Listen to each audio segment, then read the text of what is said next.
Primer capítulo. Los románticos y el futuro. William Ospina. Bertrand Russell dejó escrito que el momento más alto del romanticismo europeo no había sido un poema, ni un lienzo, ni una sinfonía, sino la muerte de Byron en Missolonghi, luchando por la libertad de Grecia.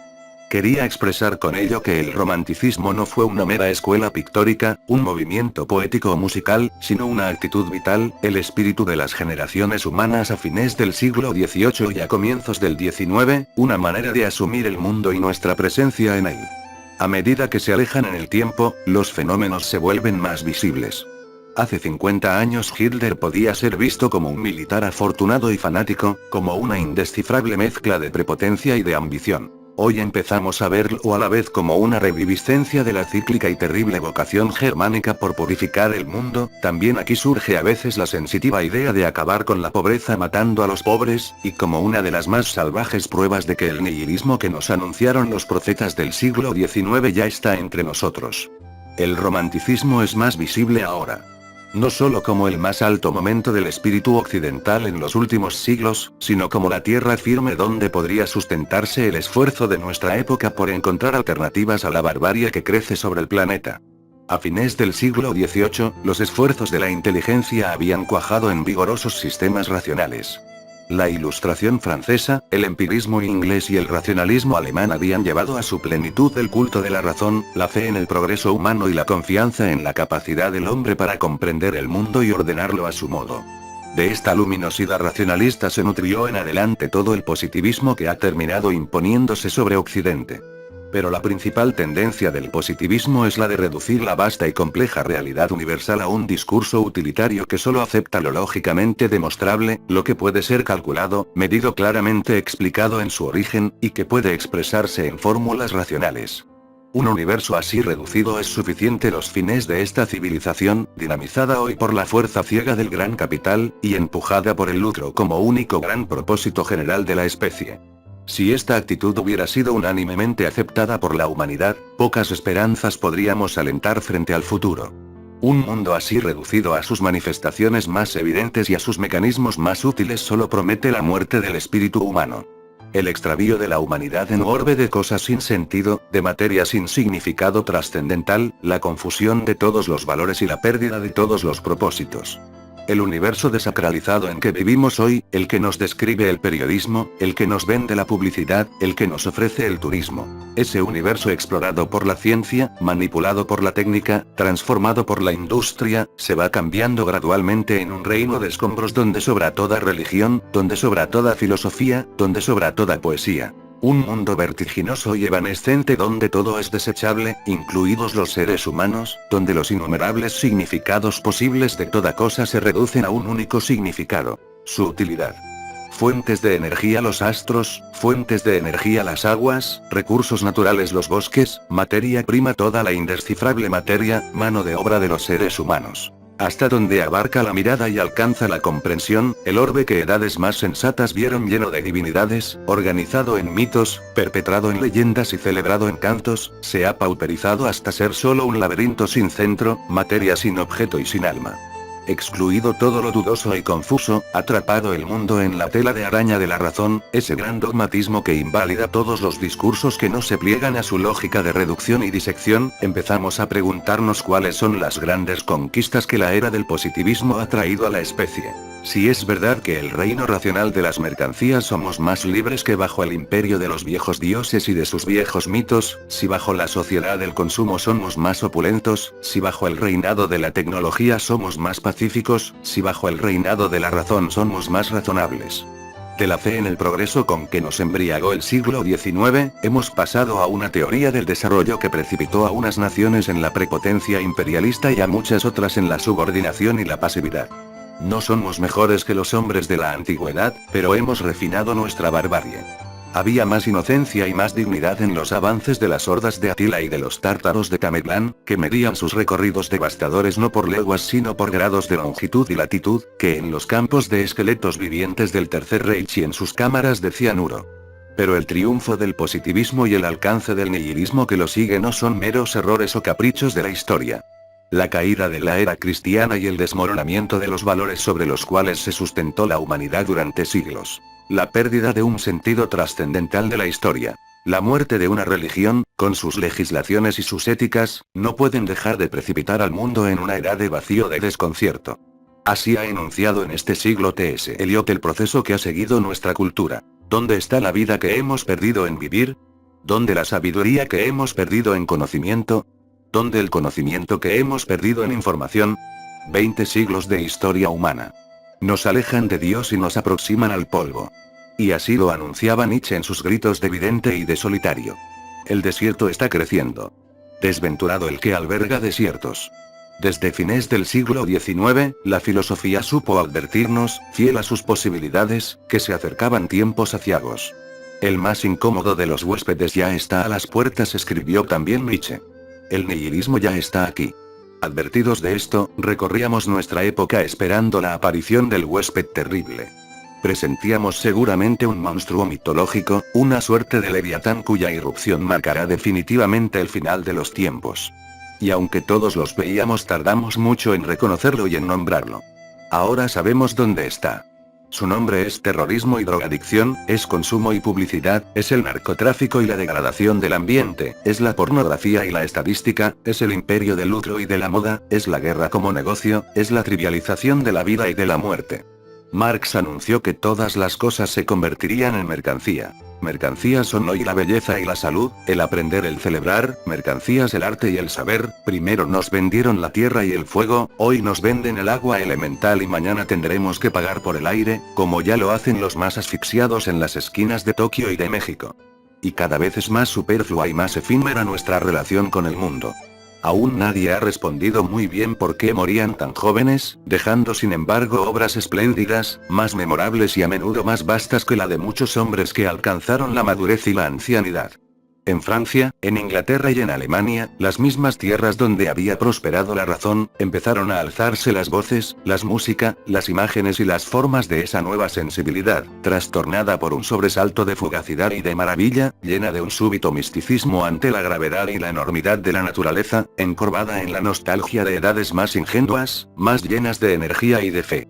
Keats se arroba en la celebración del solitario canto del ruiseñor en los bosques nocturnos y escucha en él el himno de la inmortalidad de las especies, o se detiene a oír la voz silenciosa de las edades muertas, que teje promesas todavía en los frisos del mármol que bordean las urnas ceremoniales. Shelley utiliza la voz de los elementos para llamar a la rebeldía y a la renovación de los tiempos. Wordsworth se esfuerza por llenar el presente de sentido trascendental y por mitologizar el paisaje. Byron transforma su vida entera en una vistosa sucesión de pasiones y músicas. Víctor Hugo construye sus grandes monumentos verbales. Gerard de Nerval lee en los signos de su tiempo no solo la evidencia de una gran desdicha, la soledad que ha dejado en el espíritu la muerte de los grandes sueños y el recuerdo de haber estado en torres hermosas y grutas de sirenas, sino también el paso de un viento profético que anuncia el retorno de un orden sagrado. Novalis alterna la vindicación de la oscuridad con la redacción de una fragmentaria enciclopedia llena de vislumbres proféticas. Hölderlin cierra la enorme tarea con su invocación al retorno de lo divino, su invitación a la alianza sagrada con la naturaleza y su reivindicación del papel del poeta como mensajero de la divinidad. Los románticos arrojaron una mirada nueva sobre el pasado. Allí donde los clásicos habían visto culturas ornamentales, como en Grecia, o épocas de tiniebla, como en la Edad Media, las generaciones románticas descubrieron un tesoro de culturas desconocidas, nuevas propuestas estéticas, olvidadas bellezas y terrores. Winkelmann había redescubierto a Grecia. Había encontrado ese costado sombrío, turbulento, orgiástico que después de la cultura llamaría dionisíaco. Hölderlin, su gran discípulo, propuso al mundo una versión de Grecia donde los dioses ya no eran, como pensaba Schiller, bellas figuras del país de las fábulas, sino poderes, estados del alma, verdades y destinos. Para glosar un verso de Rubén Darío, los románticos comprendieron que Grecia se juzgó mármol y era carne viva. Y solo por ese descubrimiento Hölderlin pudo presentir a esas divinidades futuras que son el corazón de su canto. Pero se trataba ante todo de sacudir la corteza de la razón y de su escepticismo. Era el tiempo en que los hermanos Grimm se aplicaban a la recuperación de esa enorme saga medieval, los cuentos de hadas. La espontánea expresión del alma colectiva en una era de grandes conflictos espirituales.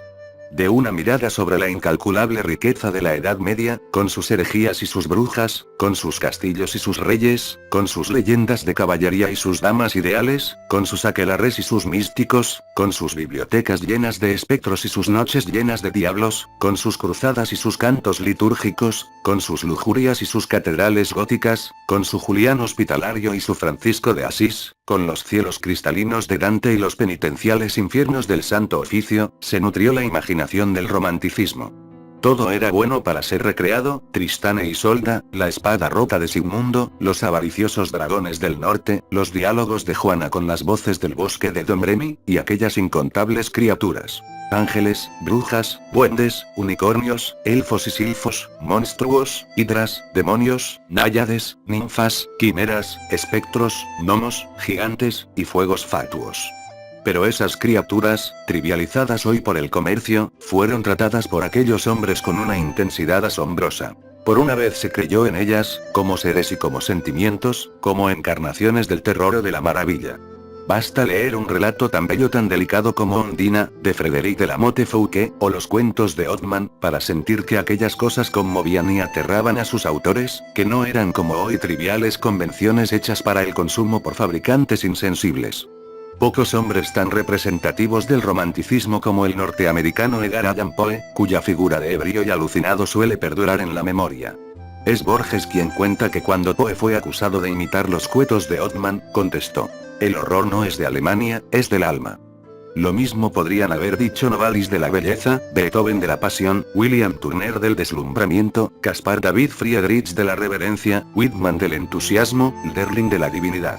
A diferencia de los surrealistas, que pocas veces escaparon a una mera rutina de comercio y desplantes, los románticos marcaron profundamente su época, contagiaron a las multitudes con sus sueños y sus imaginaciones, fueron el alma de un mundo, y largamente perduró su influencia en los hábitos mentales y en la sensibilidad de los pueblos.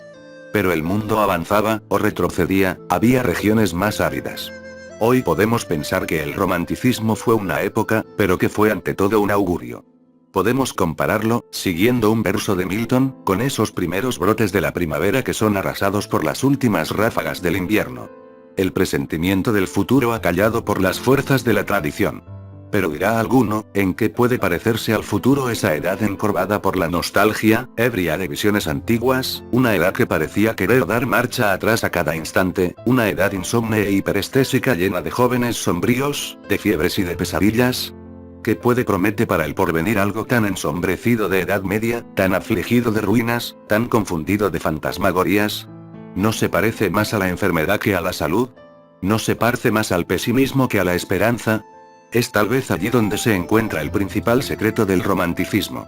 No hay edad de la vida donde haya más llanto y más fiebres que en la infancia, no hay edad más agitada de terrores, más impresionante y más crédula.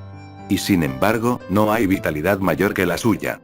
Esa credulidad, que es una forma de la inocencia, puede ser más saludable que el escepticismo y la suspicacia que caracterizan a nuestro tiempo. Hoy es forzoso creer solo en la evidencia, pero esa evidencia no es más que una ilusión. Es forzoso no creer en milagros, y sin embargo en lo único que se podría creer es en milagro. Nuestro problema es que somos demasiado sensatos, demasiado cuerdos, demasiado precisos.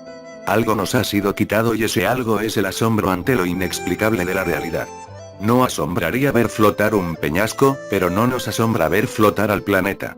Nos inquietaría que una casa no terminara nunca, pero no parece inquietarnos que el universo se prolongue sin fin. Nos parece que una cosa deja de ser misteriosa por el hecho de que se la enmascare en fórmulas matemáticas. Y esto me recuerda una reflexión de Chesterton. Contra quienes afirman que el universo fue milagrosamente creado de la nada se levanta la teoría científica moderna, que demuestra que no se trató de un hecho súbito sino de un proceso lento y gradual de evolución y complejización de la materia. Y entonces Chesterton añade: ¿y a quién se le ocurre que un milagro deja de ser un milagro por el hecho de que se lo difiera en el tiempo? Lo fundamental de los románticos no son sus temas sino su actitud. Por ello tienen razón Bertrand Russell. El romanticismo fue una actitud vital, una edad de sueños y de ideales, a sus hombres no les llenaba la vida el movimiento de los mercados o las noticias de actualidad, tenían, como diría Rubén Darío, hambre de espacio y sed de cielo, tenían ansia de eternidad, y eran infinitamente capaces de soñar, de creer, y de entregar su vida a esos sueños. Byron creyó en la libertad, y por ese sueño murió a los 36 años en los pantanos de Missolonghi. Keats creyó en la belleza, a ese sueño le dio su vida y de esa fe están llenos sus versos. Al final de la Oda a una urna griega, nos dice que la verdad es la belleza y que la belleza es la verdad, y que nada más necesita el hombre saber. Y en uno de sus sonetos fundamenta sabiamente esa suerte de religión de la belleza que ha propuesto. A tale of beauty is a joy forever. Una cosa bella es alegría para siempre. No sé si sea preciso insistir en que esta edad de razón es edad de desilusión. Se necesitarían muchas drogas para producir en el hombre un entusiasmo comparable al que pueden producir una fe o una causa. El hombre es poca cosa cuando no se lo mira como un propósito, cuando se lo reduce a un solitario y pasivo consumidor aletargado por el ideal del confort. Después del largo recorrido de la sociedad moderna, con su urgencia y sus máquinas, con su utilitarismo y su eficacia, con sus drogas industriales que alivian y sus ciudad industriales que enferman, con sus cultos de salud, de la juventud y de la belleza que en realidad tienden a ser solo desesperación y fascismo, con sus supermercados frenéticos y sus espectáculos. Después del largo recorrido que nos trajo hasta esta conmovedora y siempre frustrada avidez de goces intensos que se llama drogadicción, está este ciego conflicto entre la arbitrariedad social y la arbitrariedad individual que se llama terrorismo, está este reino positivista del sexo despojado de toda espiritualidad y vendido como mercancía que se llama pornografía, está este desamparo del ser a la vez hastiado y seis hambriento que se llama sociedad de consumo, nos volvemos hacia los románticos para descubrir en ellos nuestra grandeza perdida. He ahí un hombre, dicen que dijo Napoleón en un salón de Weimar señalando al consejero Wolfgang Goethe. Y eso es lo que los hombres de hoy podemos exclamar al mirar a aquellos soñadores ardientes, todos lucidez y todos pasión, que entendieron que la razón es un instrumento esencial para prevalecer en el mundo pero que no puede ser el fundamento de nuestra relación con el mundo. El hombre es un dios cuando sueña y solo un mendigo cuando piensa, escribió el Dedlin al comienzo de su Hyperion. Y para que nadie creyera que él, discípulo de Fichte en Jena, interlocutor apasionado de Hegel y Schelling en su cuarto de estudiantes en Tubinga, pensativo lector de Kant y de Platón, era un mero desdeñoso de la inteligencia o alguien que negligía la importancia del pensamiento, dejó escritos en un poema sobre Sócrates y Alcibíades, estos versos. Quien ha pensado lo más hondo ama lo más vivo. En ese sentido, la razón no puede ser un criterio final de valoración del mundo. Pero cuando ella se agota y nos deja la evidencia de que nunca sabremos plenamente el significado, el origen, la composición y los propósitos del universo, siempre nos queda el amor por la vida, más fuerte y lleno de gratitud cuanto más inexplicable resulte ser esta.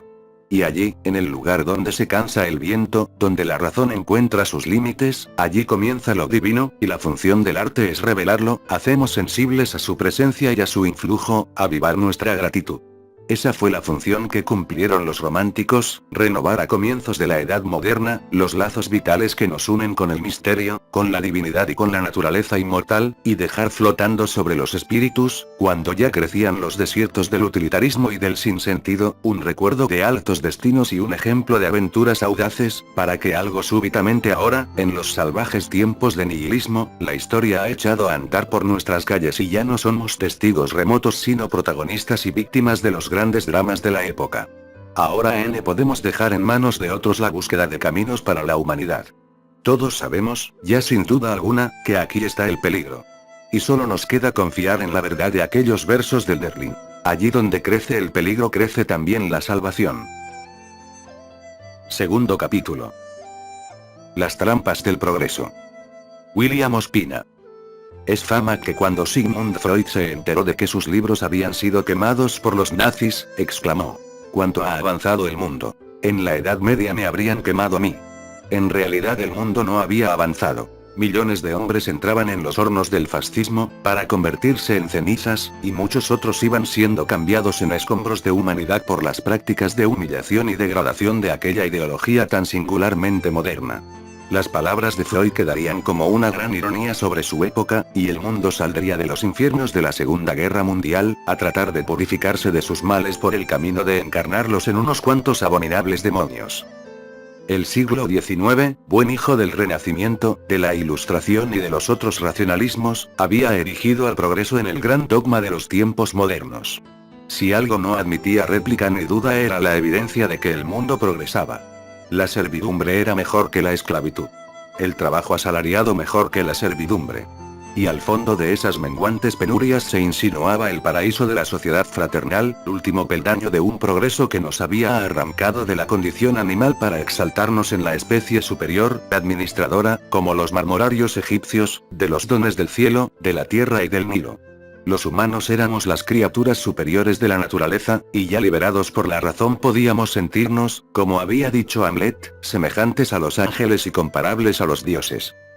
Es verdad que parecía haber una contradicción entre el carácter incesante de ese progreso en el pasado y la expectativa de un desenlace feliz que lo haría finalmente innecesario. Una vez alcanzada la sociedad ideal, ¿hacia dónde progresar? Pero la felicidad no es objeto de crítica. Quedaba aún demasiada desdicha en el mundo, y todas esas preguntas podían quedar para después. La idea del progreso fue la luz del siglo XIX. En ella creyeron los necios y los sabios.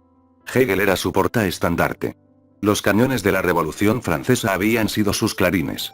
La ciencia era la encargada de abrir y ampliar sus perspectivas. La técnica, de profundizarla.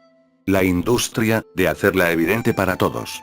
¿Quién podía negar que nunca se habían descubierto tantas cosas, se habían inventado tantas, se había cambiado tanto el mundo? Por supuesto que la idea no era nueva. No hay ideología que no se haya postulado en la historia como la gran conquista que supera y abruma todo lo anterior. El cristianismo había superado la impiedad de los cultos paganos y de nada valieron las solitarias objeciones de Juliano el Apóstata. El sueño gibelino del gran imperio superaba las dispersiones y las estrecheces aldeanas de la Edad Media. El aristotelismo de Tomás de Aquino superaba al espiritualismo de Agustín. La era de los descubrimientos había ensanchado el horizonte del hombre, y el hallazgo de América había completado la nueva idea del mundo. Incluso, la conquista de América había sido el ámbito perfecto para que la civilización occidental confirmara su sensación, no solo de que existía el progreso sino de que ella era su impulsora y su guía.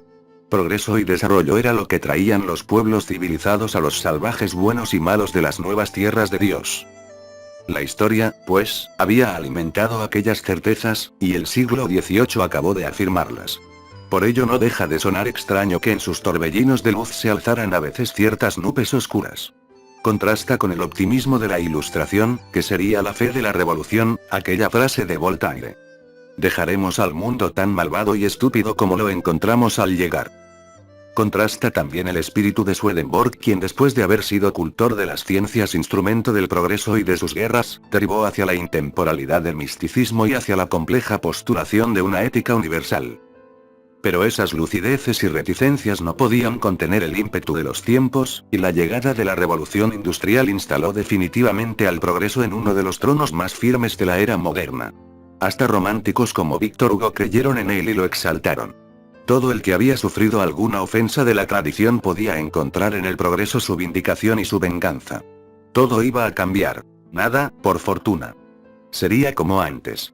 Fue Rimbaud quien dijo: hay que ser absolutamente moderno. Es muy posible que creyera que su poesía era realmente ese manifiesto de la modernidad, ese progreso que dejaba atrás las vieilles enormites creves de los clásicos. Pero pensar que hay progreso en el arte, en la música, en la poesía, es simplemente uno de los errores más extendidos y más dañinos de la crítica. De veras se cree a veces que a una obra de arte se la puede rechazar por no ser moderna, como otros piensan que se la puede rechazar por serlo. Pero estas actitudes desplazan la discusión estética a un terreno demasiado irreal. Lo que hace valiosa a una obra no es su actualidad sino su intemporalidad, su capacidad de tener sentido para gentes de muchas culturas y de muchas épocas distintas. Si alguien escribiera hoy como Homero o como Dante tendría que ser aceptado y apreciado, ya que el valor estético de una obra corresponde a su verdad interna, a su coherencia orgánica, y no se debe a ninguna condición exterior. Bien dijo Borges que los decorados voluntariamente modernos de los poemas de Apollinaire ya nos parecen anticuados, y en cambio las vislumbres y los sentimientos de Rilke, hombre que nunca se propuso ser moderno, siguen pareciéndonos actuales, es decir, eternos. No hay progreso en el arte. Los dibujos de Picasso no son superiores ni más avanzados que los que hizo en las paredes el huésped de Altamira. Molière no es superior a Sófocles ni Rodin Fidias. Cada obra de arte propone su propio ideal, establece su propio nivel de excelencia, y no refuta ni supera otras obras. Ello no solo es razonable sino justo. Sugerir que los humanos del siglo XX percibimos mejor la belleza del mundo, captamos mejor su extrañeza y lo celebramos necesariamente mejor que los humanos de otras épocas, es casi como postular que las rosas de Nueva York son mejores que las rosas de Persépolis, es postular una discriminación cósmica, una suerte de creciente beatitud a expensas del pasado.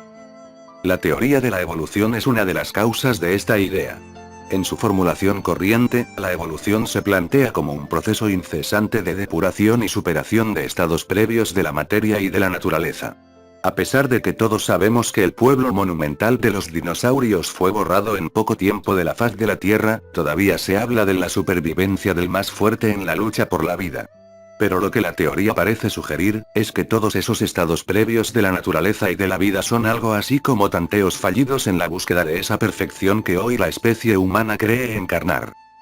Lo cierto es que durante siglos nuestras religiones y nuestras filosofías jugaron al juego de que éramos una suerte de viajeros astrales de escala en el planeta.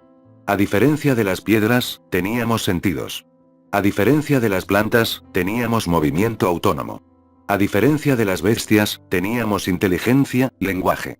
A diferencia de las tribus salvajes, evidentemente animales, teníamos alma.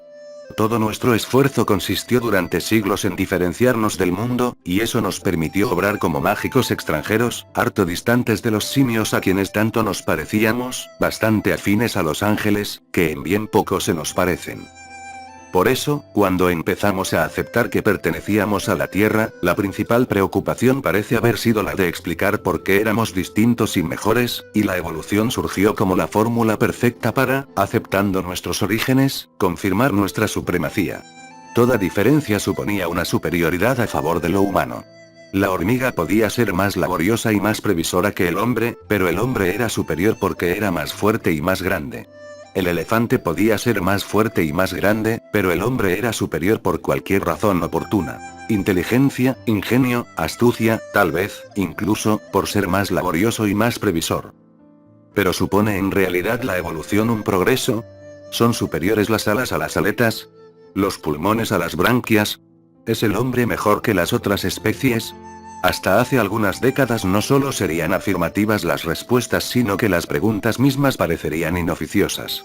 Hoy, la sospecha de que nuestra especie es la más peligrosa plaga que haya engendrado el planeta nos tiene hundidos en un misterioso estupor, y nadie sabría decir qué rumbo seguirá la civilización. Hay quien afirma, sin embargo, que la especie, ávida, codiciosa, salvaje, fratricida, persistió durante milenios en sus conflictos y sus esfuerzos sin poner en peligro los fundamentos del mando y los órdenes del universo, y que es solo la exaltación del saber humano, el triunfo de la razón, de la ciencia, de la técnica y de la industria, lo que nos ha puesto en condiciones no solo de destruir la civilización sino de arrastrar en nuestro naufragio al resto de la ingenua y mágica naturaleza, cuyo atributo más evidente es la inocencia.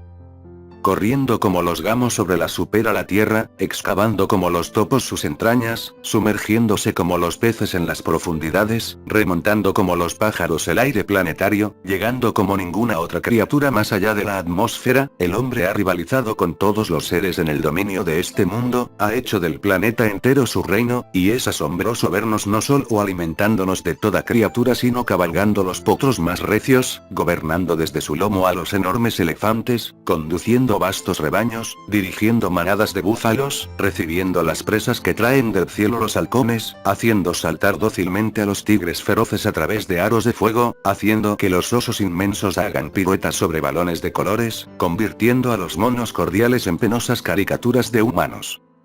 En todo esto hay ingenio, laboriosidad y evidente capacidad de dominio. Pero hay también no sé qué margen de crueldad insensible, de irrespeto por un orden misterioso que siempre se portó ante nosotros con la elemental lealtad de quien se somete a unas leyes invariables. En el fondo de nuestra inteligencia una espesa niebla de estupidez hace que utilicemos nuestro talento casi siempre para atroces designios, hay un extraño placer en dominar a los otros, sean animales o humanos. Hay, decía Montaigne, una punta de agridulce voluptuosidad en provocar el sufrimiento ajeno. Y por otra parte, la docilidad, la inocencia y a veces la pasividad de las criaturas, suelen verse como pruebas que merecen ser dominadas. Pareciera que el hombre es incapaz de respetar lo que no le oponga resistencia y lo que no ejerza violencia. Así, la doctrina pacifista de Cristo solo fue acogida por la humanidad después de aplicar sobre su fundador el debido castigo de la cruz. Y, muy a la humana, esa doctrina sirvió después para enmascarar y disimular las peores crueldades, las guerras más intolerantes y más despiadadas. Pero el hombre, que ha podido dominar el mundo y sojuzgar a sus semejantes, no parece tener poder sobre sí mismo, y esta es la hora en que sus inventos han tomado un impulso irresistible y no parecen ya ser gobernados por la voluntad de su creador. El hombre ha concitado poderes que no parece estar en condiciones de dominar, y la fábula del aprendiz de brujo del poema de Goethe, que hace 50 años nos divertía en los dibujos animados, hoy parece adquirir los perfiles de una gigantesca tragedia.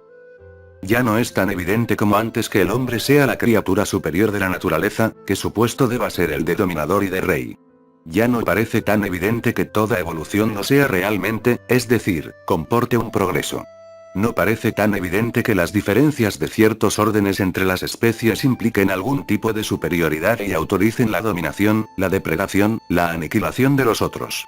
En el orden meramente natural la llamada evolución modifica y adapta a los seres a otras condiciones, pero no parece ascender hacia la formación de un tipo superior de vida en la Tierra, y aunque así fuera, no parece ser el hombre es milagroso vástago del largo y accidentado proceso.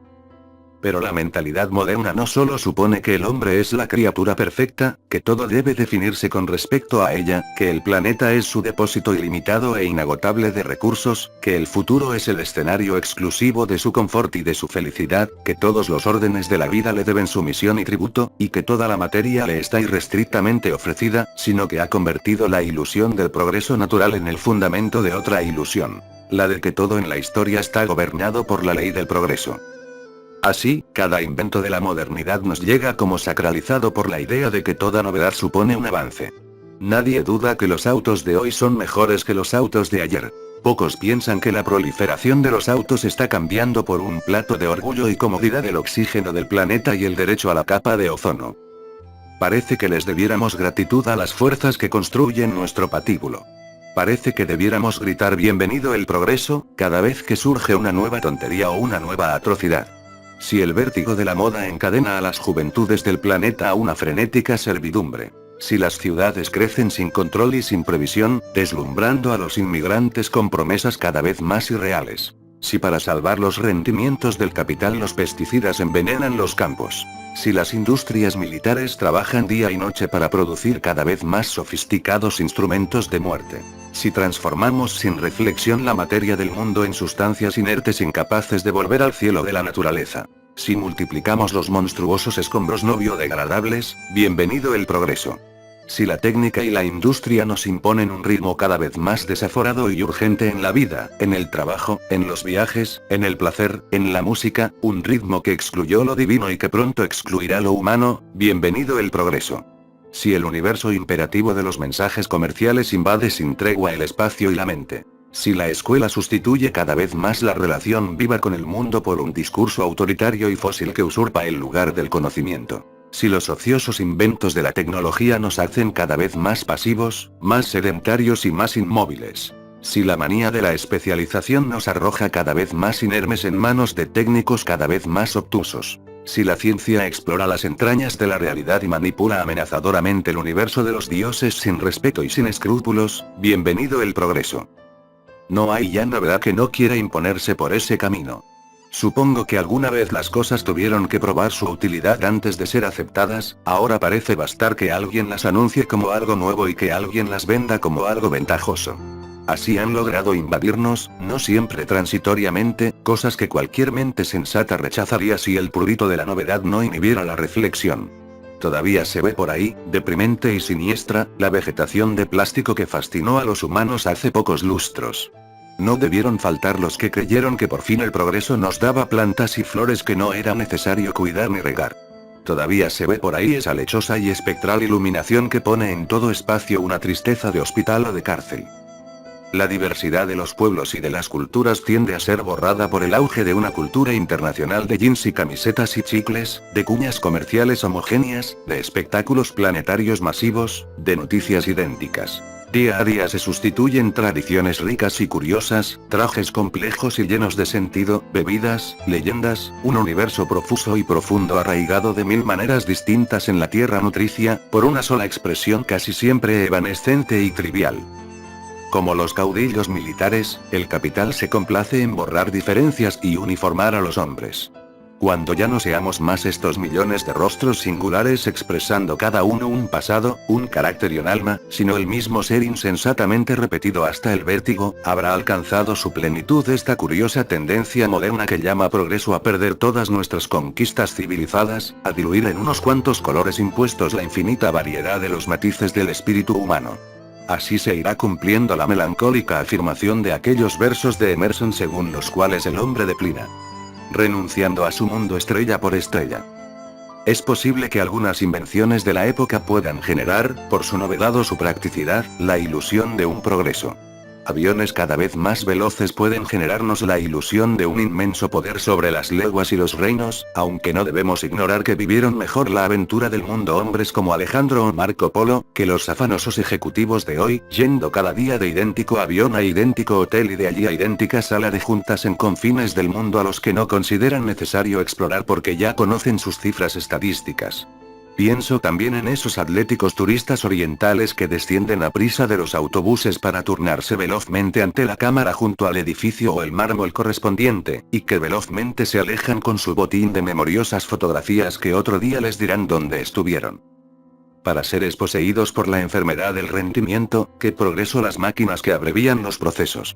Para músicos cuyo trabajo exige cada vez más piezas y más rentables, que progreso un aparato que sustituya 20 instrumentos y a sus respectivos intérpretes por un solo programa de informática. Nadie parece deplorar que por el camino de ese progreso se haya perdido el viejo deleite de hacer las cosas, 20 maneras distintas de producir sonidos armoniosos, las voces brotando de las maderas y los metales, los matices que ponen las almas al pulsar aquellos hermosos objetos. Prescindir de la riqueza de los procesos, del placer que provocan, del efecto bienhechor que obra sobre los espíritus la lenta elaboración de las cosas, y preferir solo la rapidez de los resultados. A ese ápice de la renuncia nos trajeron los tiempos. Hay quien piensa que es mejor escuchar discos que voces vivas. Ver pequeñas figuras de luz que viven previsibles peripecias en la pantalla que conversar con seres de carne y hueso llenos de conmovedora e impredecible humanidad.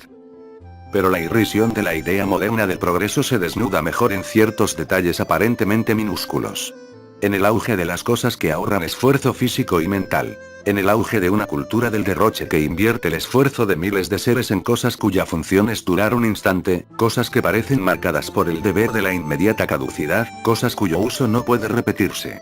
Un melancólico vaso plástico sería el símbolo perfecto de esta época derrochadora y superficial si no compitieran con él los dos bastones simbólicos de nuestra declinación. Esa calculadora portátil sin la cual ya no somos capaces de sumar los minutos que ahorramos usándola y el poliédrico control remoto que ha llevado nuestra inmovilidad doméstica a unos grados de perfección insospechados. Si existiera necesariamente el progreso, el mundo no habría llegado desde el siglo de Adriano hasta el siglo de Hitler, de la mente universal de Francisco de Asís a esas monstruosas mesas con patas de elefante que se exhiben en ciertos almacenes de decoración, de los genocidios de Gengis Khan a los genocidios de Pol Pot. Avanzar y retroceder en caprichosas e indóciles oleadas parece haber sido el destino de la especie humana, extrañamente desprendida del orden natural para erigirse sin mayores títulos en dueña del mundo y árbitro y verdugo de las especies. Pero esa idea de que el progreso es algo evidente y necesario sobre todo nos aturde para pensar en la posibilidad de algún progreso real, es decir, fruto del esfuerzo y no de la inercia, de la previsión y no de la fatalidad. Hasta hace muy poco la división del mundo en naciones desarrolladas y naciones en vías de desarrollo hacía evidente la idea de un avance lineal que, mediando el suficiente esfuerzo y la suficiente abnegación, llevaría a nuestras naciones bárbaras al esplendor de la industrialización, de la opulencia y de la cultura. Hoy la expresión en vías de desarrollo más podría ser una amenaza que una promesa, pero la triste verdad es que el mundo es uno solo y las semillas de la catástrofe están bien repartidas. La monotonía general del esquema de vida de las sociedades ricas, con sus únicas opciones de trabajo y consumo, droga y superstición, pasividad y espectáculo, tiene su correlato en la postración de las multitudes en las sociedades pobres, con sus indigentes que crecen, sus mayorías excluidas, su auge de la delincuencia y la violencia. Cada fenómeno planetario tiene por lo menos dos caras. En el norte se llama derroche y en el sur se llama indigencia, en el norte se llama drogadicción y en el sur se llama narcotráfico, en el norte puede llamarse industria militar y en el sur puede llamarse guerra de guerrillas. Pero por lo menos ya es evidente que no hay dos mundos y mucho menos tres sino uno solo, y que todo esfuerzo por resolver los problemas de unos sin pensar en los problemas de otros solo será estupidez o mala intención. Si el cuadro que vemos hoy en nuestro planeta es la expresión del progreso que anunciaron los gansos del siglo XIX, habría que decir que el mundo ha progresado ya demasiado, y que cualquier desviación o cualquier retroceso parece preferible a seguir internándonos por esos reinos sombríos. Lo que parece esperarnos en el futuro puede superar las previsiones ya harto pesimistas de la ciencia ficción. Poca cosa son los dédalos de funcionarios de Stanislaw Lem, las profanaciones cósmicas de las expediciones de Bradbury, las todopoderosas corporaciones y los tenebrosos proletariados de Frederick Paul, al lado de lo que prometen las mafias planetarias, el mercado callejero de energía nuclear, la proliferación de residuos radiactivos y las bodegas teraptológicas de la ingeniería genética. ¿Puede la mera lucidez, ya en los umbrales del nuevo milenio, detener la carrera desenfrenada de los potros del progreso? Tal vez no sería imposible si la humanidad advirtiera que tras las seducciones de la publicidad, las provisiones de la industria, los prodigios de la ciencia, los refinamientos de la especialización y las maravillas de la técnica, subyace algo insensible y monstruoso, que adulando al hombre, predicando su confort y su supremacía, lo espolea hacia su ruina. Pero estilos demasiado asediados de tentaciones, demasiado absortos en esas pantallas, demasiado pasmados de hechos y de cosas, demasiado acosados por la necesidad o por el afán de poseer, y mientras tanto, fieles al mundo que deben acompasar, los relojes corren cada vez más aprisa. Tercer capítulo. El canto de las sirenas. William Ospina. Como el padre de Buda, la sociedad contemporánea parece empeñada en impedir que sus hijos se enteren de que existen la enfermedad, la vejez y la muerte. Al menos en Occidente cunde una suerte de religión de la salud, de la juventud, de la belleza y de la vida que contrastan con el carácter cada vez más dañino de la industria, cada vez más mortífero de la ciencia y la economía. El instrumento principal de este culto es la publicidad, que cotidianamente nos vende una idea del mundo de la cual tienden a estar excluidos todos los elementos negativos, peligrosos o inquietantes de la realidad. Bellos jóvenes atléticos y felices pueblan ese universo de papel y de luz donde nadie sufre tragedias que no pueda resolver el producto adecuado, donde nadie envejece jamás si usa la crema conveniente, donde nadie engorda si toma la bebida que debe, donde nadie está solo si compra los perfumes o cigarrillos o autos que se le recomiendan, donde nadie muere si consume bien. Este curioso paraíso de bienestar y belleza y confort, tal vez no tiene parangón en la historia de las religiones, que siempre derivaron parte de su poder de recordarle al hombre sus limitaciones y lo patético de su destino. Pero yo me atrevo a pensar que aún las religiones más despóticas e indeseables se empeñaban en salvar al hombre, eran sinceras incluso en sus errores y sus extravíos, y en cambio, esta opulenta religión contemporánea no es más que la máscara infinitamente seductora de un poder inhumano, que desprecia ostentosamente al hombre y al mundo, y que ni siquiera lo sabe. Esta extraña potestad ha descubierto lo que descubrió Schopenhauer, que el destino del hombre no es más que una cadena de apetitos que siempre se renuevan, un anhelar que no encuentra jamás su saciedad definitiva, un girar eternamente en la rueda de la necesidad y en la ilusión de satisfacerla. Pero ese descubrimiento, que puede llevar a un filósofo a proponer la valoración absoluta del instante, el gozo de lo efímero, y la exaltación del deseo que siempre recomienza como el mar de Valery, ha llevado a la industria a aprovechar esa condición humana para los atroces designios de una acumulación ciega y sórdida. Los valores que la humanidad exaltó durante siglos como formas ideales o especialmente gratas de su existencia, la juventud, la salud, la belleza, el vigor, terminan siendo utilizados como señuelos para inducir a los hombres a un consumo cada vez más artificial e injustificado. Vemos a esas hermosas muchachas que vacilan entre el pudor y la ostentación, en la más tentadora de las fronteras. Vemos esos jóvenes andróginos que copian los gestos de los mármoles clásicos. Vemos esas parejas como sorprendidas en los umbrales del amor y el deseo. Todo es allí tentación y sensualidad, todos esos cuerpos están ofrecidos, a la vez como promesas y como paradigmas de una vida plena y feliz en la que nunca cesa el ritual, donde la plenitud no tiene pausas, donde el amor no vacila, donde la vitalidad no fatiga y la belleza no parpadea, en su estudiosa eternidad de fotografías y películas comerciales, y nos parece que hay una legión de seres trabajando para nuestra felicidad. La magia homeopática funciona.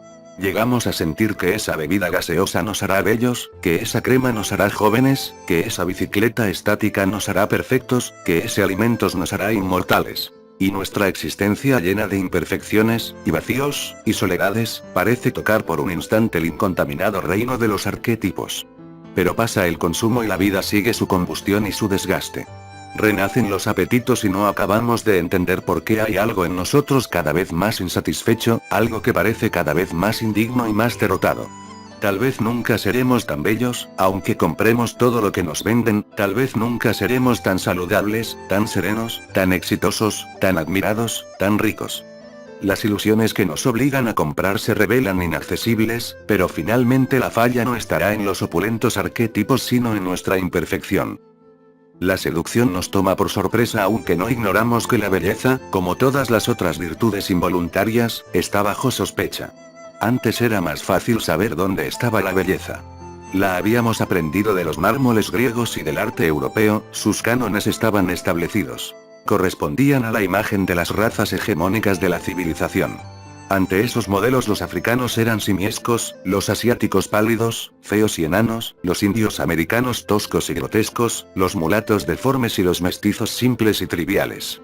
Pero el nazismo desenmascaró definitivamente el error de pensar que de verdad ciertas características físicas comportan algún tipo de superioridad morfológica, intelectual o moral.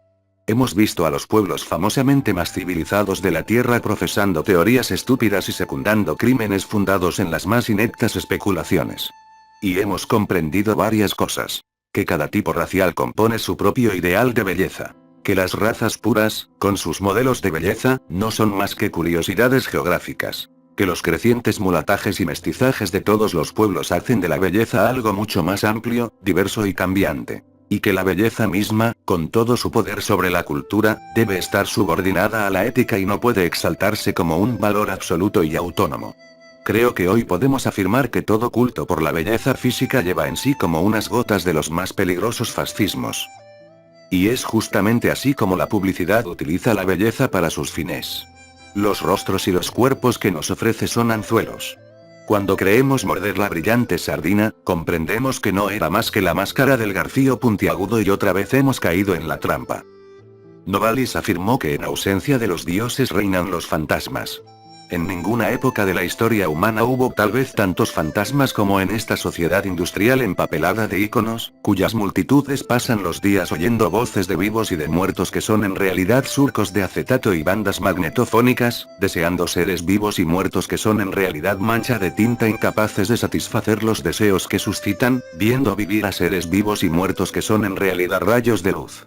Lo peor es que cada vez nos miramos menos los unos a los otros porque esos cubos de cristal vertiginosos de imágenes son más interesantes y a la vez no exigen de nosotros más que docilidad y pasividad.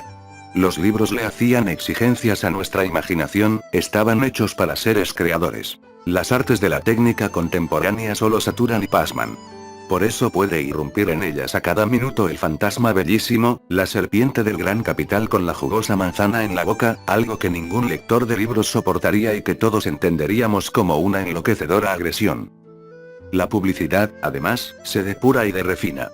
Costó trabajo convencer a los empresarios de que era preciso sustituir esos mensajes torpes, imperativos y obscenos, que entraban en los hogares solo a incomodar a su público, por mensajes bellos, cordiales y sutiles cuyas órdenes sean las más gratas y más eficaces.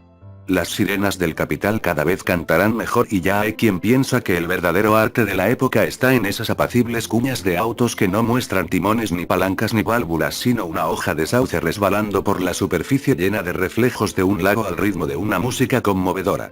Esos fragmentos idílicos de la naturaleza lleva en algún rincón el inolvidable logotipo exactamente a la manera como el esclavo llevaba la marca del hierro candente. El símbolo está allí para recordarnos que lo que se nos muestra no existe por sí mismo. Para recordarnos que el propósito del mensaje no es invitar a un paseo apacible por los campos sino sugerir la compra de un auto. Para recordarnos quién es el amo. Nada ignora que el de la publicidad es uno de los lenguajes más autoritarios que existen. El imperativo de todos los verbos pulula en sus mensajes.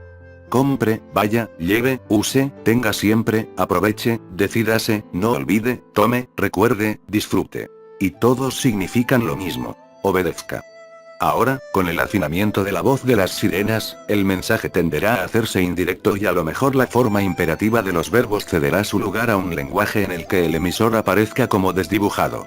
Entonces el mensaje yo soy el mejor se cambiará gradualmente por somos bellos, somos buenos, amamos al mundo, amamos a la humanidad, no dejes de comprar nuestros productos.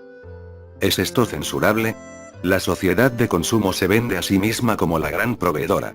Por fin, de su mano, los hombres hemos entrado en las despensas de un mundo opulento y feliz. Hay libertad de compra, igualdad de precios, fraternidad en el consumo.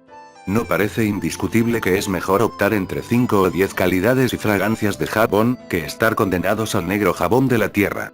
Que es bueno disponer de bombillas eléctricas, de refrigeradores, de hornos, de muebles, de innumerables cosas que individualmente no podríamos hacer. ¿Cómo se atreve alguien a alzar su voz contra la industria democrática que se desvela por ofrecer a los hombres tantas cosas necesarias, tantas cosas que serían desmesuradamente costosas si no se produjeran en masa? ¿No son las empresas los baluartes de la democracia, los antídotos contra la escasez, los muros que nos protegen de la barbarie y de la miseria? ¿No está llenando al mundo además de mensajes poblados por adorables criaturas que nos recuerdan nuestro deber de ser bellos, de ser jóvenes, de ser saludables y de ser felices? Yo creo que la humanidad haría bien en desconfiar y en recelar. Es antigua la historia de los poderes que por el hecho de ofrecer algún beneficio se sitúan por encima de toda crítica y se sienten autorizados de todo. Por muchos beneficios, y también esos habría que contarlos, que la industria traiga a las sociedades, no puede situar sus intereses por encima de los altos intereses de la humanidad. Pero la verdad es que el único objetivo del capital es la rentabilidad, la acumulación de riqueza excedente que se reinvierte sin fin. Mientras ese fin sea compatible con el bienestar de sus consumidores, todo está casi bien. Pero está claro que en cuanto esos fines entran en conflicto con tal bienestar, no es el capital quien lo advierte ni quien lo corrige. La historia de la industria de los aerosoles, de los pesticidas, de los detergentes y de los plásticos, es el más reciente y alarmante capítulo de la historia universal de la infamia.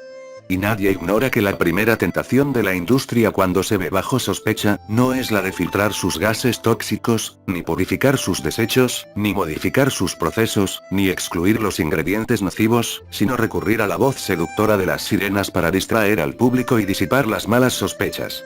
Por eso cuando una corporación lanza con altos clarines una cuña sobre algún producto no contaminante, o ecológicamente benévolo, la operación suele ocultar muchos silencios sobre el comportamiento del resto de los productos. Nada es más reacio que el capital a alterar su rentabilidad y sus ventajas por triviales consideraciones humanitarias.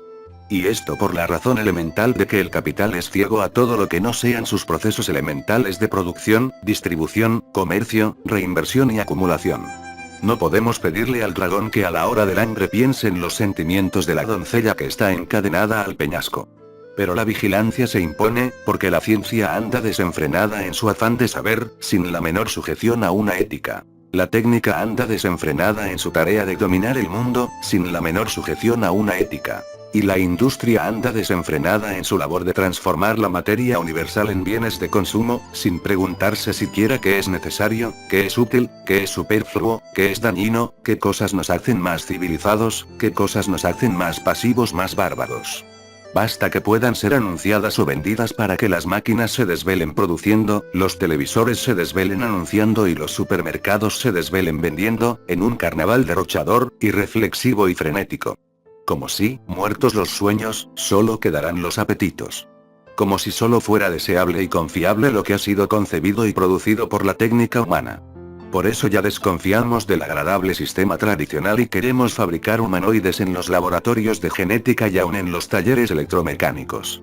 Y hay que ver, al lado de exquisitos artefactos hechos con las omnipresentes sustancias no biodegradables, las incontables tonterías y fealdades que es posible encontrar en los bazares norteamericanos, las infinitas fruslerías que todos compran y nadie usa, las ropas que envejecen sin estrenar en los roperos de los hogares de la sociedad industrial, las carnes en conserva que se descomponen, los aparatos que se desechan al primer desperfecto, los cementerios de escombros que crecen y que pronto harán naufragar la utopía de Metrópolis.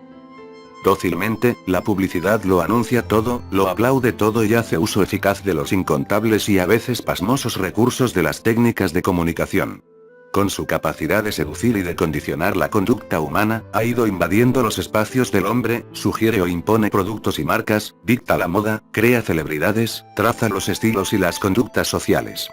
Hoy, cuando no aparecer en la prensa o en la televisión equivale a no existir, ese culto de la imagen y del éxito parece convertir la vida verdadera de todos en una realidad de segunda categoría y a los simulacros de la publicidad, como a los simulacros del periodismo, en la única realidad respetable. Los mensajes ya no requieren argumentos. Las técnicas de la seducción solo exigen afectar gratamente los sentidos y producir en el público la sensación intensa de que sus necesidades serán satisfechas por el producto del que se trate. Era inevitable que, por este camino, hasta las cosas más serias y trascendentales terminaran trivializándose en meras imágenes de seducción. Ya no hay lugar del planeta donde la política no recurra a la publicidad para vender la imagen de sus candidatos. ¿Qué deben estos prometer? Que lo digan los sondeos de opinión. ¿Deben mostrar carácter, o más bien familiaridad y simpatía? Depende de con quién haya que competir. Una imagen vale más que 1000 palabras, se dice, de modo que más vale publicar las fotografías convincentes y prescindir al máximo de palabras y compromisos. Fue sobre la publicidad, antes que sobre ninguna otra cosa, que Adolfo Hitler ascendió al poder en Alemania y que su discurso nacionalista y revanchista cundió entre su pueblo. Esto debería bastar para despertar sospechas sobre esta técnica aparentemente neutral. Un instrumento que sirve por igual para imponer perfumes y tiranías, debería exigir toda la vigilancia y despertar un cauto recelo.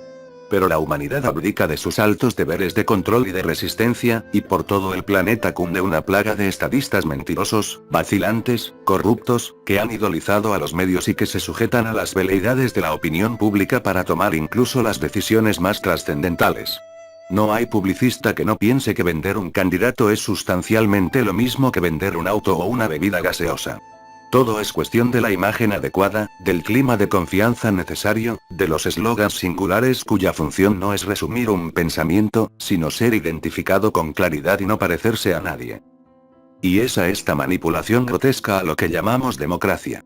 ¿No estaría loco el que escogiera al capitán de una nave por la fotografía, por la sonrisa, por lo que dicen de él sus allegados? Sin embargo, cada vez más, estamos dejando graves asuntos en manos de los oportunistas menos calificados, gracias a que ya no exigimos programas ni ideas ni compromisos sino imágenes seductoras y sonrisas de éxito.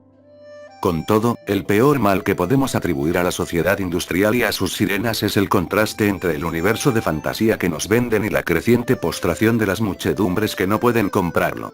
Como todo cielo, este tenía que engendrar como correlato un infierno y el infierno son ahora los basureros de la industria y del consumo, donde pugnan por sobrevivir los que carecen de todo, los que no tienen ni belleza, ni salud, ni juventud, ni éxito, ni fortuna. Para los cuales el discurso hegemónico de la sociedad opulenta y feliz sería una broma triste si no fuera porque cada vez los somete más a las presiones de un ideal obscenamente inaccesible. Es fácil encontrarlos ya, en los basureros, o en las calles despiadadas, o en los suburbios ruinosos de lo que se llama el mundo desarrollado. Pero sobre todo crecen en las monstruosas ciudades de esto que con jerga de ciencia ficción llaman el tercer mundo. Se entiende que si el éxito y aún la dignidad dependen hoy de la capacidad de consumo, estos seres sean equiparados por la ideología imperante a meros desechos de humanidad.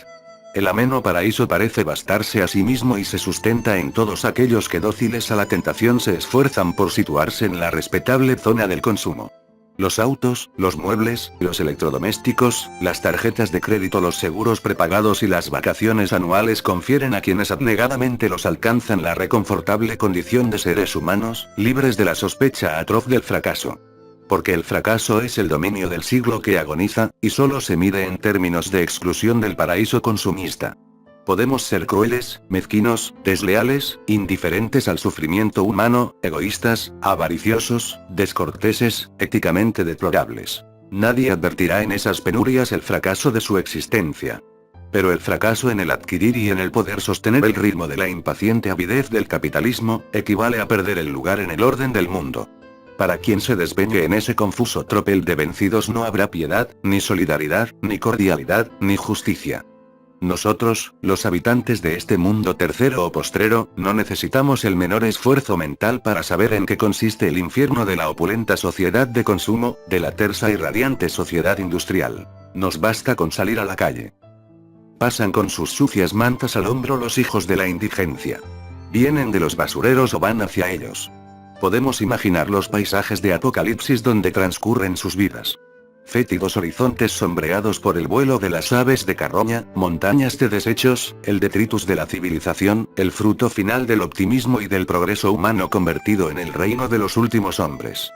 Pasan pues, ante nuestra costumbre.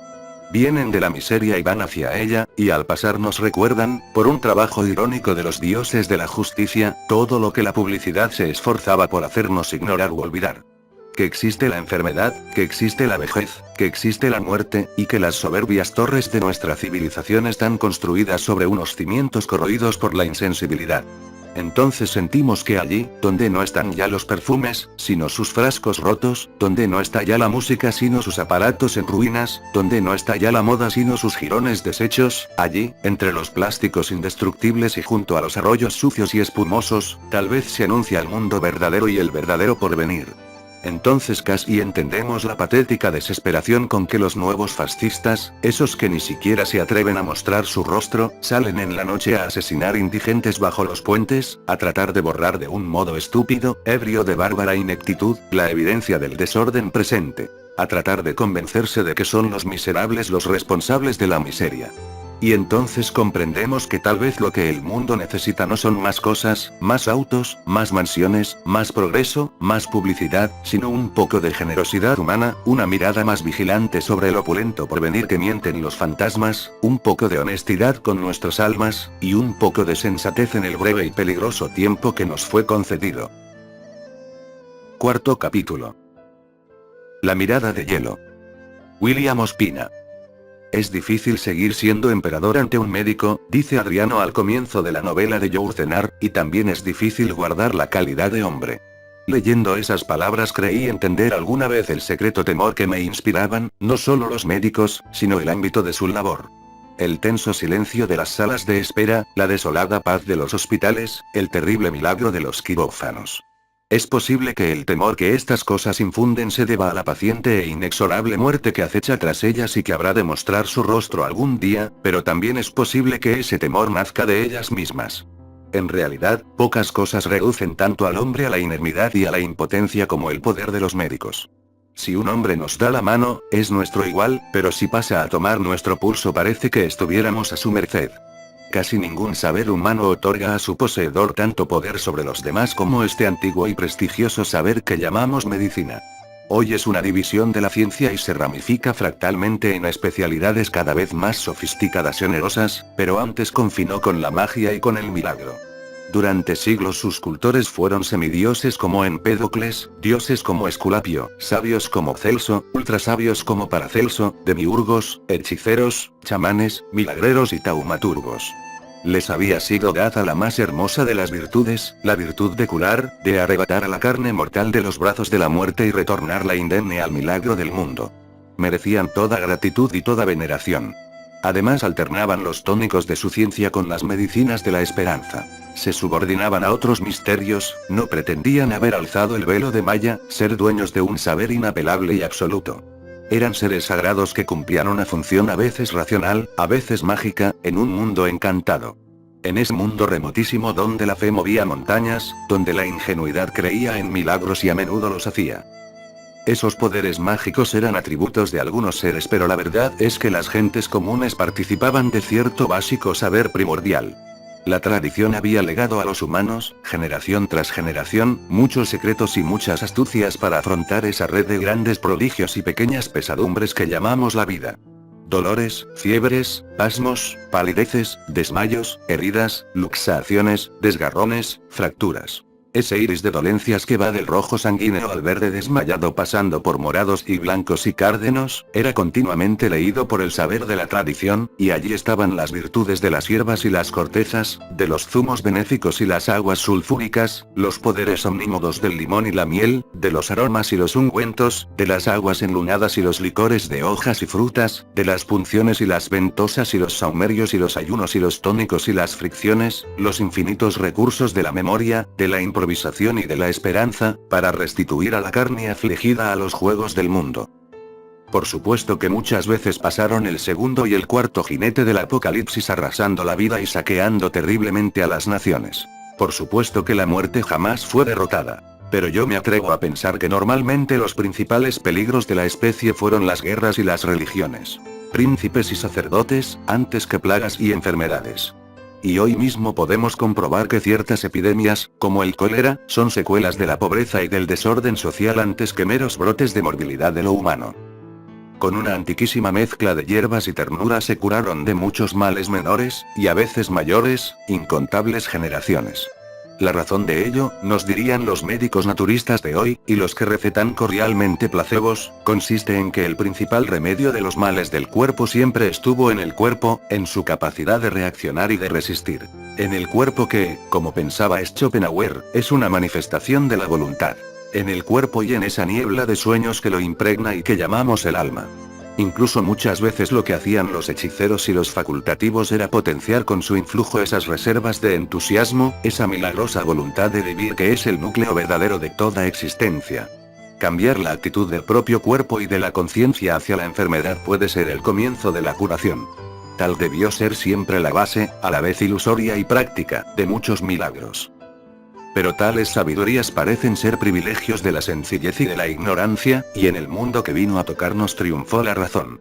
Muertos o ausentes los dioses, el hombre quedó solo, desconfiando de todo orden trascendente, desconociendo todo lo que no le fuera evidente, negando aún la existencia de su propio espíritu, y confiando solo en las virtudes del conocimiento, de la razón y del trabajo humano. El positivismo moderno, excluyendo todo lo que esté por fuera de la razón y de sus métodos, todo lo que no pueda ser lógicamente probado, ha reducido al hombre a las pobres dimensiones de la materialidad y de la evidencia, y es la expresión desacralizada de un mundo hecho solo de ciega materia, un frío mecanismo gobernado por leyes inflexibles e imperturbables donde ya no caben como potencias activas, como causas eficientes de la realidad, ni la pasión, ni la esperanza, ni el sueño, ni la fe, ni la belleza, ni el acogerse a lo divino del mundo. Algo así había ocurrido, muy fugazmente, en los tiempos últimos del Imperio Romano. Flaubert escribió que en aquellos tiempos, muertos los dioses paganos y aún no triunfante Cristo, el hombre estuvo solo en un mundo sin sentido trascendental. Tal fue el siglo de Adriano. Por eso, cuando Yourcenar escribe sobre aquel emperador, parece estar hablando de nuestro tiempo, ya que también nosotros vivimos en una época en la que los dioses están ausentes, en la que el sentido mismo de lo divino se ha perdido. Y por eso los médicos de Adriano no son ya sacerdotes ni augures, magos ni taumaturgos. No son esos sabios capaces de ver en un ser humano el complejo tejido de funciones y de sueños, de lenguajes y de invenciones que lo constituyen, sino físicos que solo ven una triste amalgama de linfa y de sangre. Ante esa mirada que ha reducido la realidad a lo funcional y a lo evidente, ante la terrible mirada del positivismo, es difícil seguir siendo emperador, y también es difícil conservar la calidad de hombre. Casi nadie en nuestra época la ha conservado. Bajo la mirada fría, desapasionada, imparcial de la ciencia, somos solo carne mortal alterada por las enfermedades o ya atrapada por las fauces inexorables. Poco importa que el médico sea más o menos cordial, más o menos compasivo, el universo mental al que pertenece es el de los átomos fatales y en ese reino no caben ni las magias de la esperanza, ni las montañas de la fe, ni los desórdenes del milagro. Recuerdo que Yuri Gagarin declaró asombrosamente que había salido al espacio exterior y había comprobado que Dios no estaba allí. Así quiso el positivismo marxista disolver para siempre la ilusión de la divinidad, como si fuera necesario el espectáculo de los navíos estelares, como si no supiéramos que los pontífices del positivismo y sus reitres tampoco han podido advertir lo divino en el mundo. Si queremos saber qué es el hombre para el positivismo basta mirar los exámenes bacteriológicos, los cuadros hepáticos, las curvas de glicemia, los electrocardiogramas, las palabras son tan terribles como lo que describen, los electroencefalogramas. Ya no queda en nosotros sino la materia cuantificable, el espacio medible, el tejido desamparado de las células, el abismo vertiginoso de los átomos, idéntico al abismo vertiginoso de los astros donde el ingenuo y obediente cosmonauta no pudo ver a Dios. Nada parece quedar en nosotros del fuego sagrado que fulgura en las palabras de Buda o de Cristo, nada de los poderosos mitos que alguna vez fueron nuestra sustancia. Un esquema de calcio recubierto de tejidos y líquidos, una estructura de procesos y funciones donde todo lo inexplicable es silenciado. Creíamos que el universo era un mágico coro de estrellas pregonando, como pensaba Dante, el amor que las mueve. Pero los sabios han venido a decirnos que no es más que un abismo de soledad y de vértigo, ese infinito sinsentido cuyo silencio aterraba a Pascal. Creíamos que el mundo era un orbe de potestades y de dioses, un trágico jardín para la belleza y el canto. Pero alguien ha venido a decirnos que solo existe la ciega materia sin alma, que no hay divinidad en los bosques ni sacralidad en las aguas, que todo lo que avanzaba en belleza como la noche de Birum puede ser transformado en basura y escombros, que la marca de los dioses insondables ha sido borrada de las cosas y que ahora solo puede estar en ellas la marca de la industria, los codiciosos logotipos que se adueñaron del misterio del mundo. Habíamos repetido con Hamlet. ¿Qué obra maestra es el hombre? Cuán noble por su razón. Cuán infinito en facultades. En su forma y movimiento cuán expresivo y maravilloso. En sus acciones, qué parecido a un ángel. En su inteligencia, qué semejante a un dios. La maravilla del mundo. El arquetipo de los seres. Pero vienen los sabios a mostrarnos la imagen acabada y completa de nuestro ser, lo que pudo ver en nosotros la ciencia a través de sus rayos más potentes y no es más que ese esquema de sombra y de huesos que exhiben nuestras radiografías. Pero entonces, ¿dónde están el sueño y el amor, la generosidad y la esperanza, el alma llena de dioses y la carne llena de recuerdos? Nada de eso importa ni existe. Nada de eso cuenta a la hora de enfrentarnos al mundo, a nuestra soledad, a los misterios de la enfermedad, a la majestad de la muerte. ¿De qué curiosa manera procede el espíritu de esta época? En todos los campos el hombre pierde dominio sobre su mundo, crea menos y decide menos, mientras cunde la versión de que nunca fuimos más perfectos, más importantes y más felices. Al tiempo que se nos predica el sermón de la supremacía, el evangelio del confort, la exaltación del humano en el fin último de todas las evoluciones y todos los progresos, lo que vemos es la progresiva pérdida del espacio de cada ser humano. Ya los únicos viajes son los itinerarios prefabricados y convencionales del turismo. Ya no queda cosa de la realidad que no tienda a volverse mercancía. Ya no somos siquiera los protagonistas de nuestra propia vida. El que quiere saber qué pasó ayer, no interroga su memoria personal sino los noticieros y los diarios. Sobre el anonimato, la soledad y la subvaloración de millones y millones de seres singulares, tan misteriosos y mortales como cualquiera, flota una artificiosa nube de celebridades fabricada por la industria, por la publicidad y el periodismo, para prodigar sus anécdotas y venderlas como espectáculo. Y de esa comparsa de rostros de éxito que se nos vende sin fin, hacen parte los políticos y los estadistas. También a ellos debemos escogerlos por la cuña, por el perfil y la sonrisa. Pero de todos los órdenes de la realidad nos batimos en retirada. Allí donde el Renacimiento nos dejó la ilusión de hombres universales, interesados por la tierra y el agua, por el aire y el fuego, curiosos de la infinita diversidad de las criaturas, de las formas, de las disciplinas, llega ahora el severo tropel de los especialistas y cada cual procede a expulsarnos de su parcela. El refinado mundo moderno no soporta vanos especuladores sobre todas las cosas. Quien quiere sobrevivir, competir en su ciencia, hacerla rentable, debe circunscribir continuamente su ámbito, y saber cada vez más de cada vez menos cosas. Lo que no imaginábamos es que ese curioso proceso de desalojo del hombre de todo lo que antes le dio sentido a su vida, ese proceso por el cual el capital nos expulsa de todos los sitios que fueron gratuitamente nuestro reino para hacer que paguemos por cada cosa, por el amor, por la amistad, por el mundo, por las estrellas, por el agua y el aire, nos llevaría al caso alarmante y extremo. El de ser expulsados de nosotros mismos y de todo saber sobre nuestra propia sustancia. La ciencia declaró ilegítimo e insubsistente todo el saber que la tradición nos había legado sobre nuestro cuerpo, la confinó al territorio de la superstición, y se erigió en la única propietaria de un saber válido sobre la salud y la enfermedad, sobre la vida y la muerte. Cumplida esta tarea, vino la tecnificación de los mecanismos de diagnóstico. Allí donde antes bastaban los conocimientos básicos de la fisiología para identificar una disfunción o afección corriente, vinieron a ser necesarios más sofisticados equipos y más refinados procedimientos. ¿Son realmente más precisos los diagnósticos? Posiblemente, pero lo que es bien seguro es que son más costosos. ¿Y quién no está dispuesto a invertir en certezas cuando se trata de lo más importante, de la salud?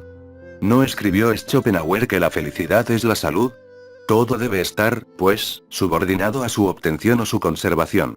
Y curiosamente poco importa que del disfruta los beneficios que se pregonan indispensables, estén fatalmente excluidos, por la pobreza, de un modo absoluto, más de la mitad de los seres humanos. Con todo, ya hay médicos sensatos que afirman que no siempre ese complejo aparato de pruebas y análisis y tecniquerías suple las sabidurías de un buen médico, de esos que saben mirar el cuerpo como un todo orgánico, interdependiente y sensitivo, en el que también operan el miedo y el entusiasmo y la esperanza. Ya hay seres sensatos que sospechan que no siempre es la sabiduría lo que dicta estos refinamientos, sino la avidez del capital que ha encontrado en las aflicciones de la carne otro de sus muchos campos de acción, un inmenso mercado. Si la salud es lo más precioso, ¿por qué ha de ser barata?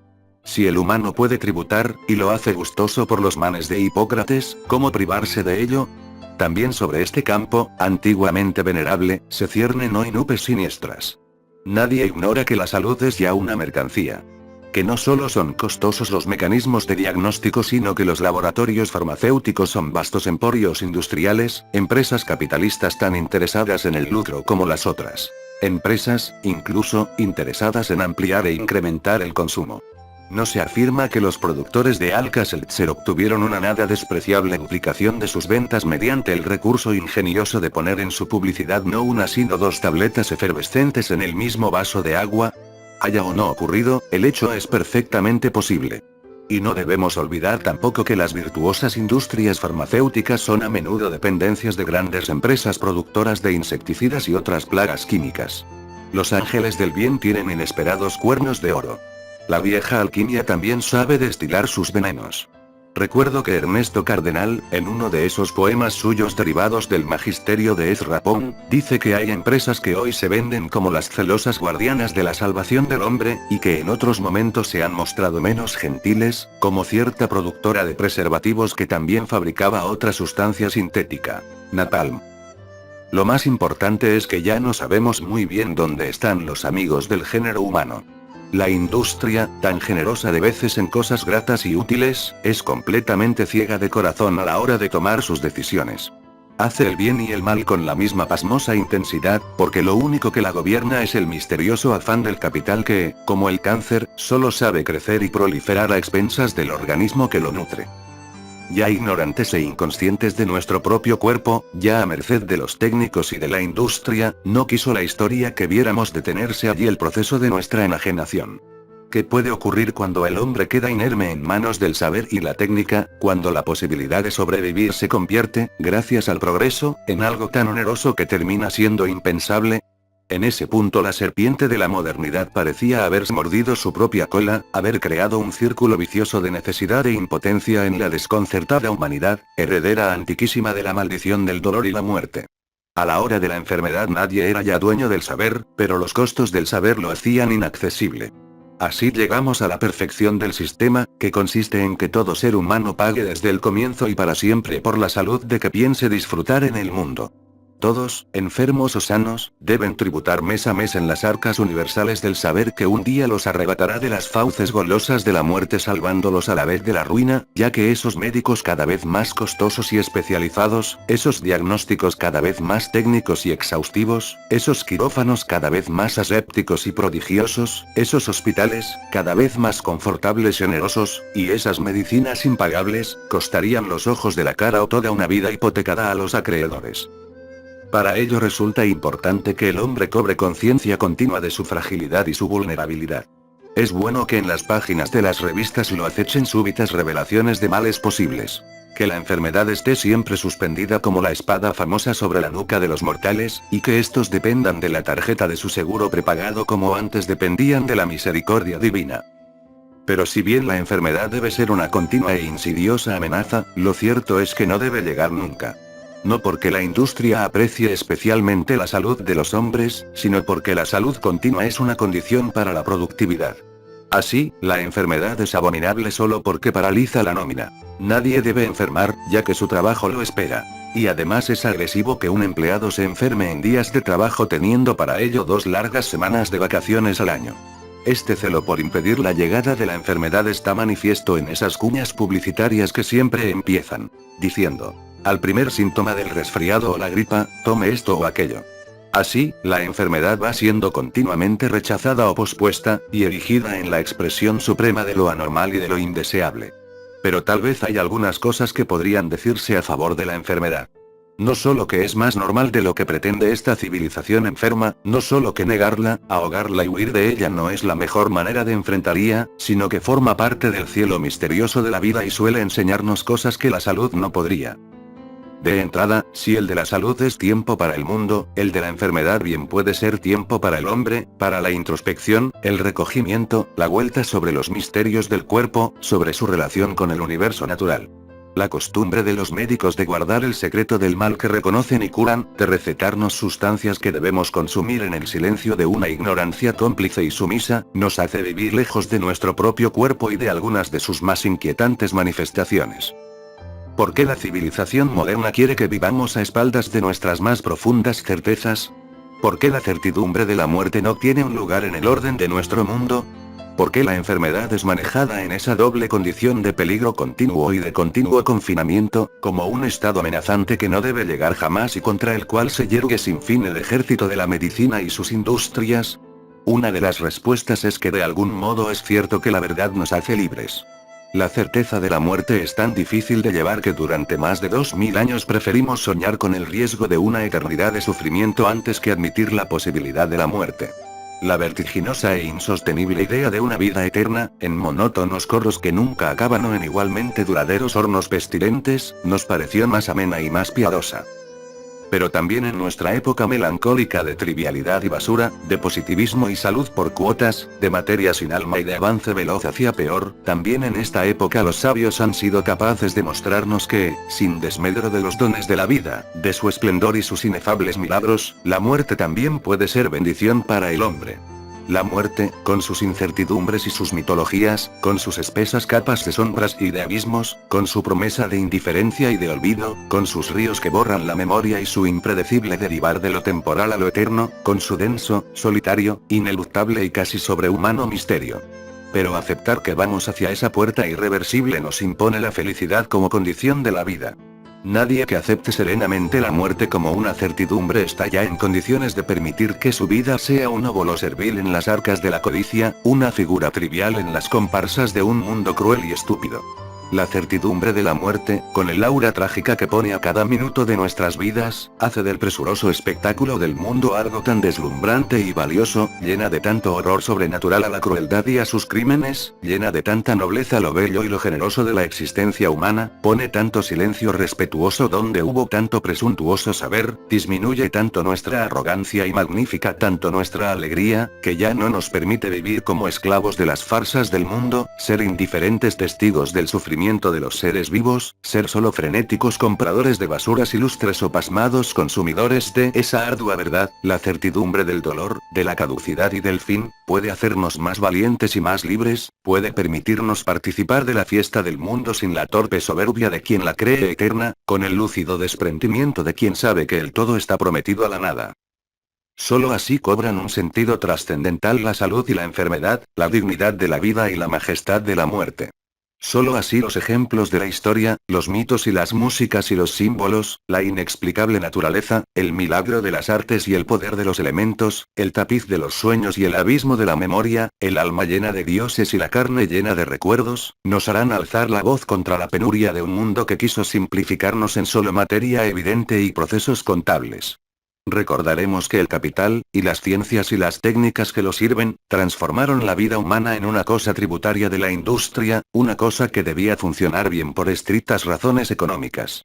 Recordaremos este tiempo en que, cuando estaba cerca de la muerte, el hombre se convertía en un desechable organismo terminal, inútil para el capital y ya sin sentido para la ciencia, justo allí donde el hombre, vivo y sagrado hasta el último instante, es tal vez más lúcido y está acaso más lleno de conmovedoras vislumbres. Comprenderemos que otra es la vida y otra es la muerte que nos fueron prometidas, y que aun si no llegaran nunca esas formas de la dignidad y de la nobleza humanas, nada, ni siquiera la mirada de hielo del basilisco, nos podrá despojar de nuestra esperanza.